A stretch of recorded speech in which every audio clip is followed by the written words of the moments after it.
Have you ever felt? Are you listening?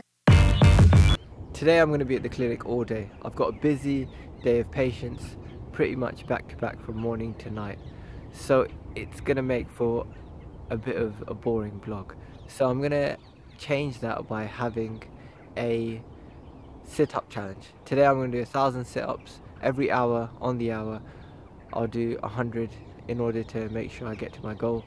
And that way by the end of the day I'll have done exercise and I've challenged myself and grown in a way which I'm not used to, as well as doing my work and my usual daily routine. So let's see how it goes.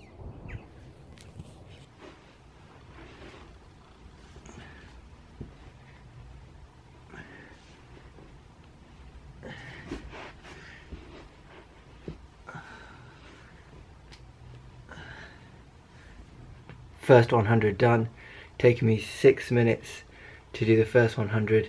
After about 85 reps, my tailbone started to feel a bit sore, so I had to put a pillow underneath in order to make sure I don't start to cause too much friction and get blisters by the end of the day. But first 100 down, 900 more to go. I'm up to 363 sit-ups. My bottom is sore, I think it's blistered. I'm having to modify the technique with this setup. So I've got a pillow and then my legs are in that position. So there's not too much pressure on my back and on my skin mostly. So it's going well. I'm over a quarter of the way there. It's 6 PM. I've got a couple of hours to do under 700 more. So the history of the setup goes like this. It's a functional movement. Every time you get out of bed or get up from the floor, you're pretty much doing a sit-up. So you're doing that movement every day, regardless of whether you're trying to do it or not. The sit-up's got a bit of a bad rap recently because of a study that was done on pigs, where they showed that if you make a cadaver, which is a dead pig, body flex repeatedly, you actually can cause prolapse discs. What people don't appreciate is that this was done on a dead pig and not a person doing sit-ups. There's a big difference between the two. A dead pig isn't actively flexing the muscles that protect the spine, so you're just forcing the pig's spine to bend repeatedly without any active muscular control, and that's very different from a person doing sit-ups. Secondly, the pig is dead, so you're doing it thousands of times without a rest, whereas a human being would never do that. They would always do reps and sets. So it's not completely relevant to human beings. The second bit of criticism people get about sit-ups is that they can't give you a six-pack. And that's true, sit-ups won't give you a six-pack. High repetition sit-ups have been beneficial for a lot of athletes like Arnold Schwarzenegger, who used to do 500, and his routines are up on the internet. And a guy called Herschel Walker, who's a MMA fighter, but he's also been a professional American footballer, does 3,500 sit-ups a day. And if you look at his physique, the guy's in incredible shape, and I think he's in his 50s. So, although it can't give you a six-pack, what it can do is, and this research shows this, is increase flexibility in your spine, which is a good thing, increase strength of your abdominal muscles, which is a good thing, and it works out quite a few muscles, so some of the muscles in the leg and the hip as well as in the back. So it might not do those two things, but it does do a lot of other things.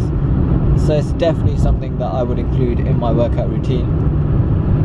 When you look at research on these types of things, it's really important to look deeper into it so you get a bigger picture, and then come to your own conclusions. Also listen to your body and see what works for you. So I'm at 500 now, still got 500 to go, and I'm sore, and I don't really feel like my stomach is getting a pump, as it were, and I'm sore, and I feel the effects more on my skin than my abs, but I'm going to complete the challenge anyway, and let's see how I feel tomorrow, whether I've got a lot of DOMs and a lot of soreness. So I managed the 1,000 sit-up challenge. I wouldn't recommend it to anybody, and it's more of a cerebral task. It's about trying to convince your brain that you can do it, as opposed to it being physically hard.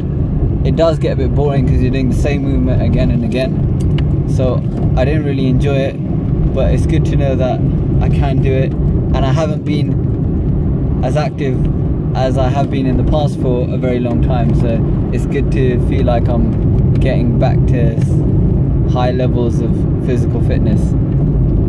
In terms of sit-ups won't give you a six-pack. You have to have a body fat of below 5%, which needs to be achieved through a general physical exercise program, whether that's through running or some kind of sport. And then when you have a low body fat, then your abs will show. So if you want a six-pack, you have to do a lot more work than just sit-ups. However, sit-ups is a good conditioning exercise for building abdominal strength, as well as some of the muscles that go into the leg area, and also it can actually help with constipation, because every time you do a sit-up you're contracting the muscles of the abdomen, which massages the digestive tract. So it's good for you, it's a good exercise. I managed it, but I wouldn't recommend it.